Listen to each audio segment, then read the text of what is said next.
Welcome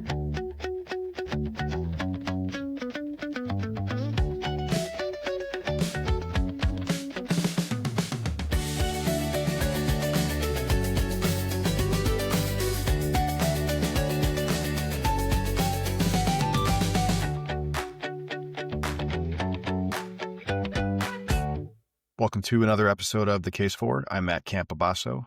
Thanks for joining me. Today, I want to talk about something that is incredibly important to me, and that is being a parent. I've been a dad for more than 16 years now. I have a son and two daughters, three incredible, very different human beings who, each in their own way, hand me new lessons constantly that teach me how to show up better.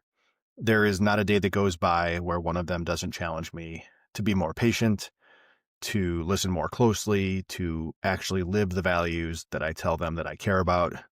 And I am incredibly grateful for those challenges because my kids aren't just watching me help them grow, they're helping me grow as a human being and as a dad. And that's what this episode is really about. We have this idea as parents about what we're supposed to be. Unshakable, in control, put together, always knowing what to do, how to do it, what to say, how to fix things. And our kids, they're supposed to see us that way. But if they see the cracks, if they see us tired, sad, confused, overwhelmed, we worry that they're going to feel unsafe, or that they will lose respect for us, or that they'll carry our weight. So we put on the armor, one piece at a time. We try to be the rock and the foundation of a family and their lives. But today I want to make a case for trying something different. Today I want to make the case for letting our kids see us as human beings. Not dumping our adult problems on them, not turning our kids into our therapists, but letting them see that each of us isn't just a parent, we're a real person. We make mistakes, we apologize, we get scared, we keep going anyway, and we don't always know the answer, but we're willing to learn. Because if all our kids ever see is the performance of being a perfect parent, what are we actually teaching them about being a person? And that's what I want to explore today. Think back to how you saw your parents when you were a kid. Did they seem always right, always in control, always sure? Even when looking back now, they probably weren't. I can remember being a kid and looking at adults like they were an entirely different species. They knew how to drive and pay bills and fix toilets and buy groceries and file taxes. These mysterious things that I had no idea how to do. And I just assumed at some point, you grow up, you cross a line, and then you just know these things. You become an adult and that confusion goes away. But as any parents listening to this episode know, the confusion does not go away. You continue to be confused. You just have more responsibilities and a more full email inbox. And yet, when we become parents, we quietly buy into this myth. If I'm not okay, I have to hide that from my kids, because if they see I'm struggling, they'll feel unsafe. If they see that I'm sad, they'll think it's their fault. If they see that I'm wrong, they're not going to listen to me.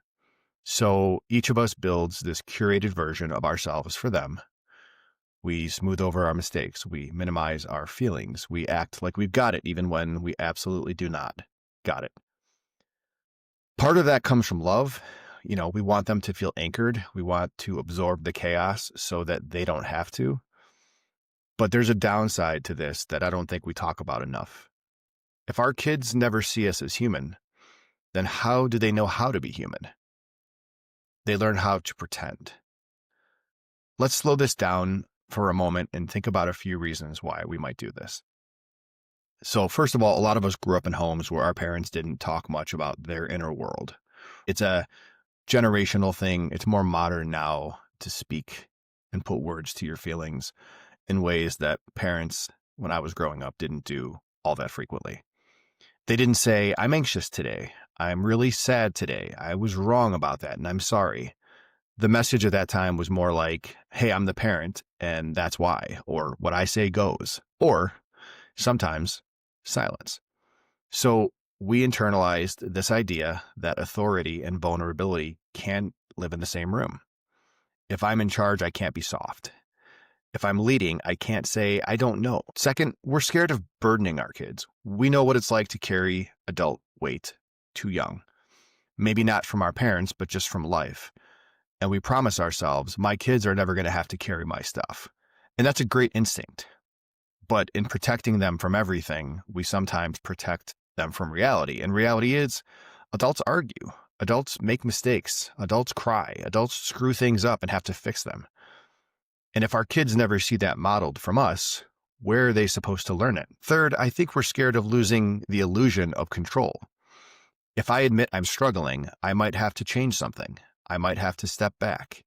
I might have to apologize. I might have to admit I can't do it all. So it feels easier to power through, to stay in the I've got it mode, even when we're running on fumes. But the problem is, kids are not dumb.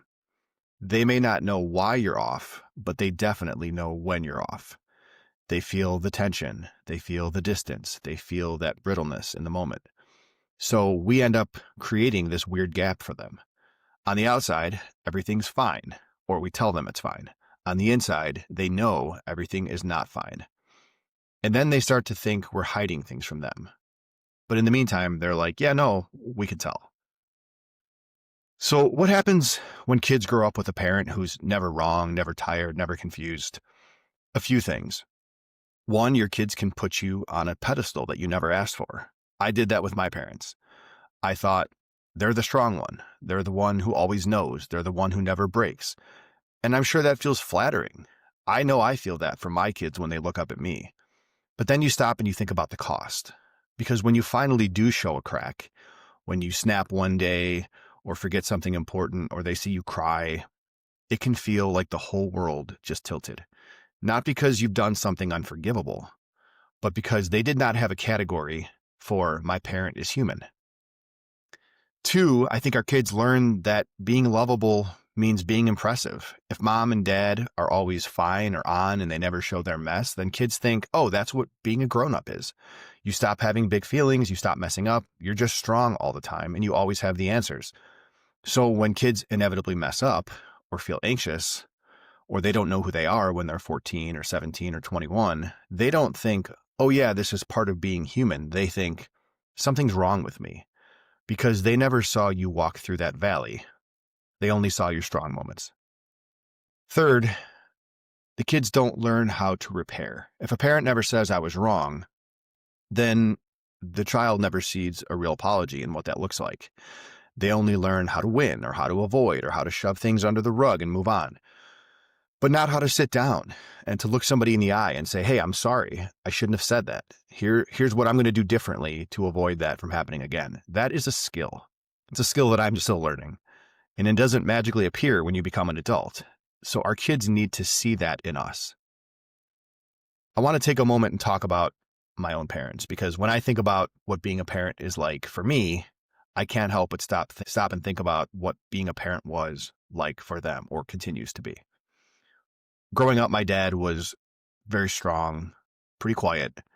He was never going to sit you down and give you a monologue about his inner world, but you knew where he stood. There was a steadiness there. My mom is and continues to be the empathetic one, although my dad has come a long way in that regard. My mom would feel it with you. She'd sit on the edge of your bed and she would listen. There was a softness and a warmth that made it safe to bring your mess to her. And I think as kids, whether we realize that or not, we're always learning two things from our parents: what to be and what to try not to be. We're always taking mental notes. I want to be as strong as he is. I don't want to shut down like he does. I want to be as kind as she is. I don't want to avoid hard conversations like she does. I'm very lucky in that I had two parents who showed me humanity in their own unique ways, and they continue to. A dad who models strength and reliability, and a mom who models empathy and openness. Now, I'm not them. I didn't get it right like they did in certain areas, but I'm trying to take the best of what they gave me and carry it forward to my own kids. And then in the places where they were human and imperfect, I'm trying to learn from that too. And that's part of what this episode is about, honoring where we come from as humans and still choosing how we're now going to show up for our kids and hopefully do something different and maybe even better.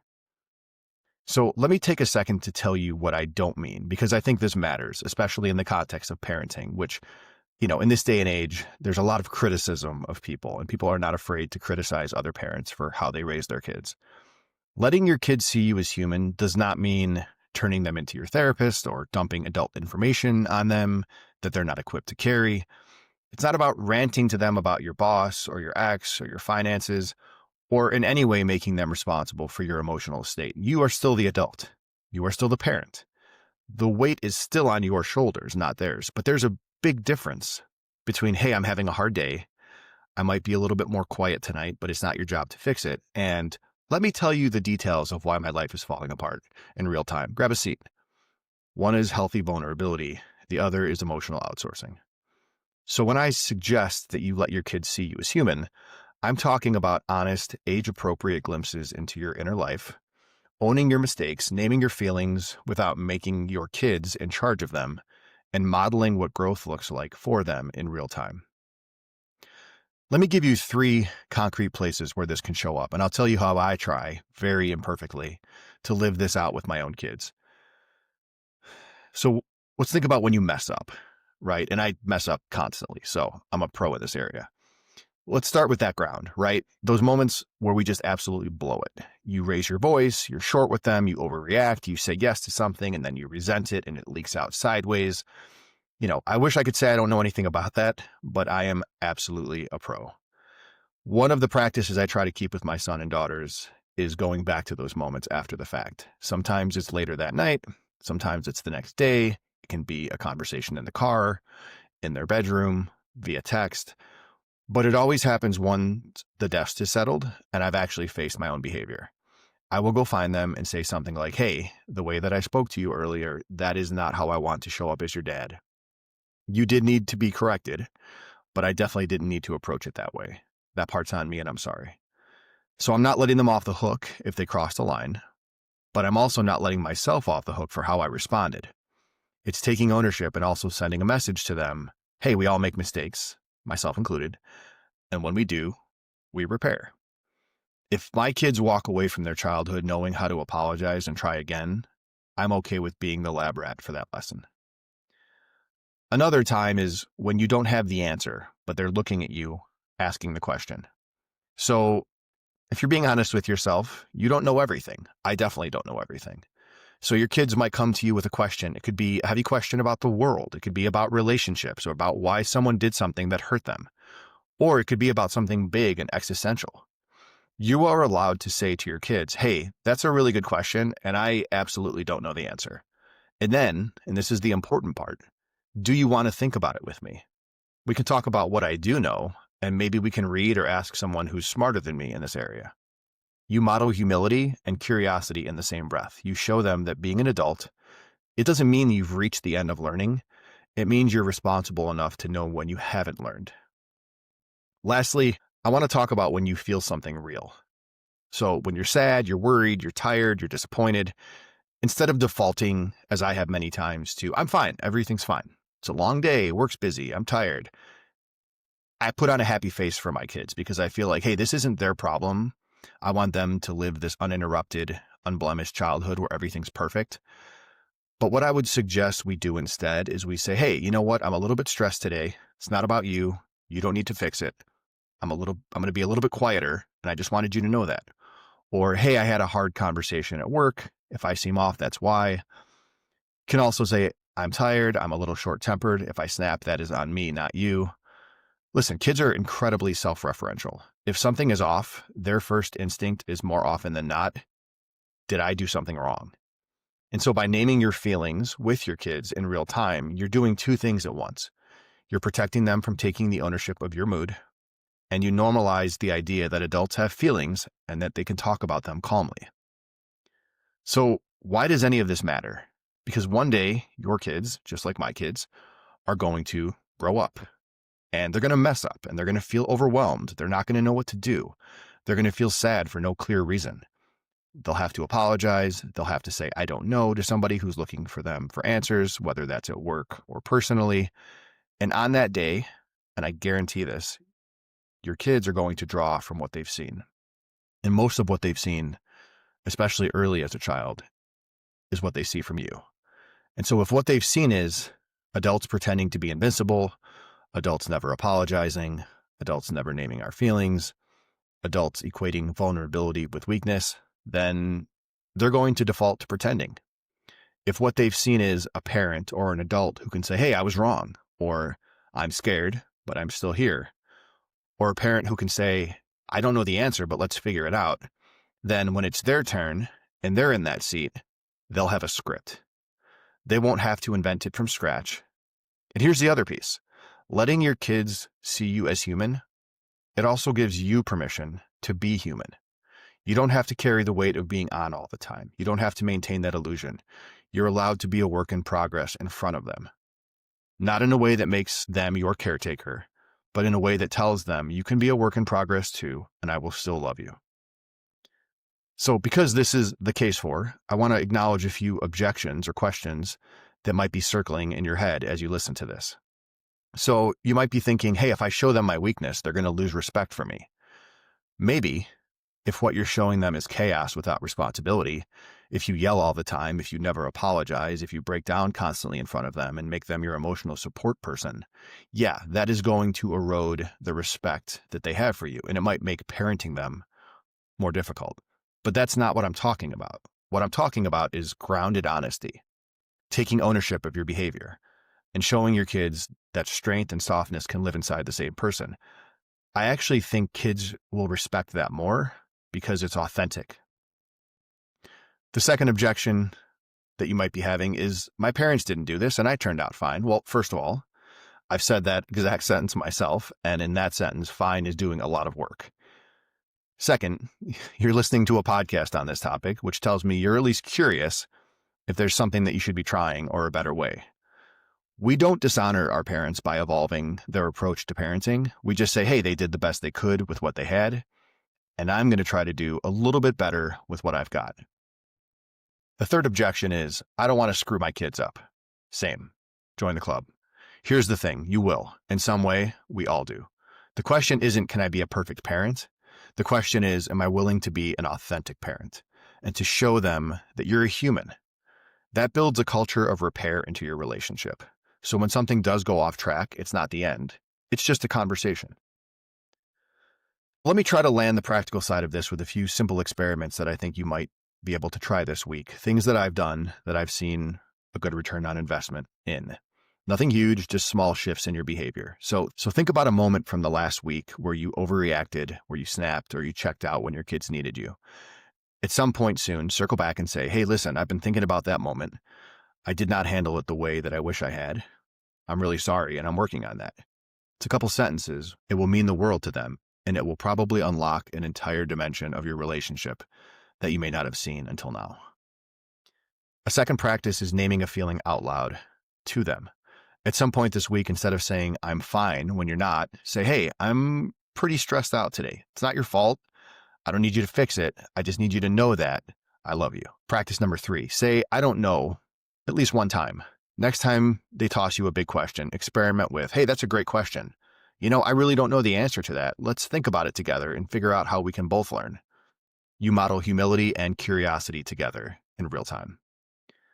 A fourth practice is to invite their humanity back. So maybe at bedtime or in the car, you say, hey, when I get overwhelmed or grumpy, just want you to know that grown-ups feel that way sometimes. If you ever feel like that, it's okay to talk to me about it. It doesn't mean something's wrong with you. You're drawing a line between your humanity and theirs, and you're telling them, hey, we're on the same team. We both have big feelings and we can talk about them. So let me bring this to a closing argument. We live in a culture that tells us leaders must be invincible. Parents must be flawless. Strength means never cracking. But the truth is, our kids don't need a perfect version of us.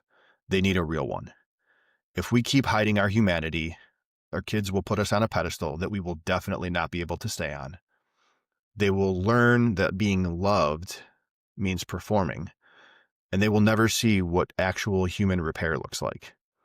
If we let them see us as humans, wisely, appropriately, and with boundaries, our kids get to learn that messing up is not the end of their story, that strength and softness can coexist, that I'm sorry, or I don't know, or I'm having a hard day are not signs of failure, but rather signs of maturity and self-awareness. And as we think about that, I also want to turn this gently in the other direction, backwards, not just forward, because each of us is someone else's child too. A lot of our parents were doing the best they could with the tools and the stories they had. Some of them were strong and silent. Some of them were overflowing with empathy. Some of them were both of those things on different days.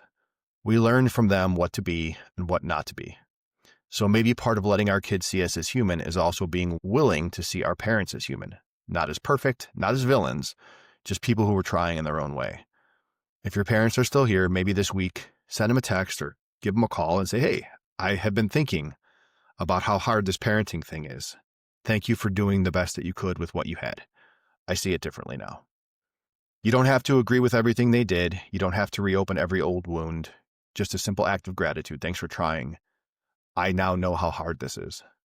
That's part of being a better human too, not just for our kids, but for the people who raised us. Let your kids see you as human.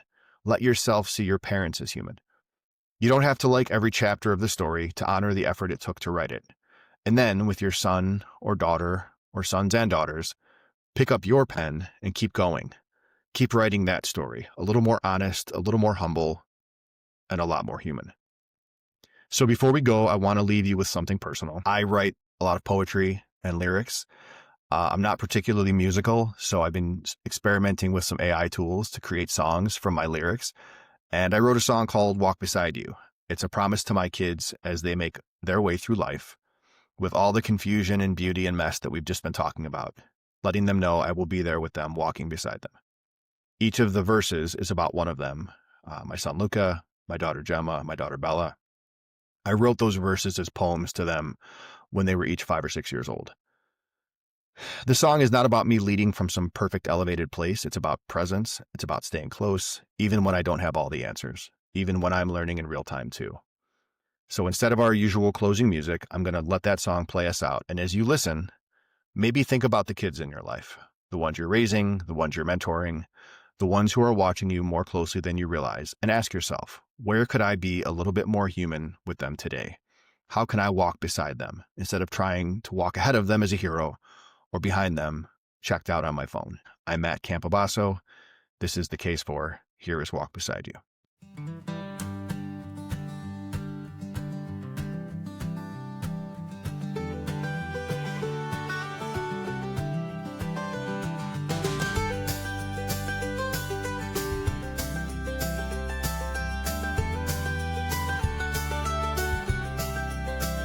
You came in swinging with a grin and a plan, sketching out worlds only you understand. Mascots on notebooks, spells in the air, a pocket pet staring like he's in on the care. You make me braver just watching you try. Laugh when it's hard, keep wonder alive. Courage had footprints, they'd look like your shoes. You teach me the meaning of choosing what's true. When the road runs hot, when the night gets cold, I'll walk beside you, brave and bold. The world can name me 1,000 ways. That is the best of my working days.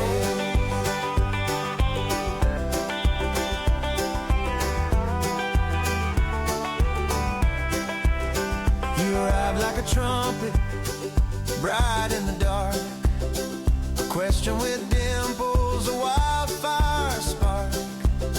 You test every boundary, then hand me your hand. Turn storms into giggles like only you can.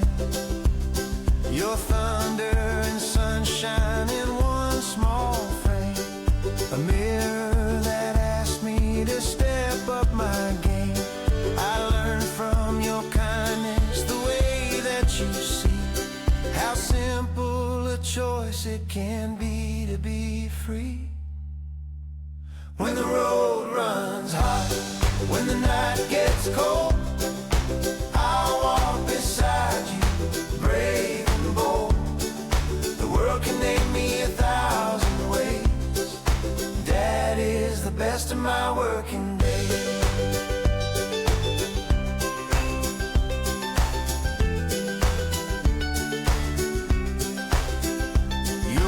Clock the gray showed up, tiny hands steadying a rattled cup. Midnight feedings, the soft monitor glow, a hug like a lighthouse saying you're not alone. You clap at the victories no one else sees. Teach me to kneel while you learn to seize. In eyes full of stardust and brand new skies, I'm reborn each time you call me to rise. I missed, I've stumbled, I've fallen from grace, said the wrong words in the wrong place, but I kept the ledger of lessons learned. Let shame burn down, leave wisdom earned. I'm not a perfect man, but I'll walk beside. Listen more, lead less, let love decide. If I fail by morning, I'll try by noon. I'll keep on becoming the dad you deserve soon. When the road runs hot, when the night gets cold, I'll walk beside you, brave and bold. The world can name me 1,000 ways. Dad is the best of my working days.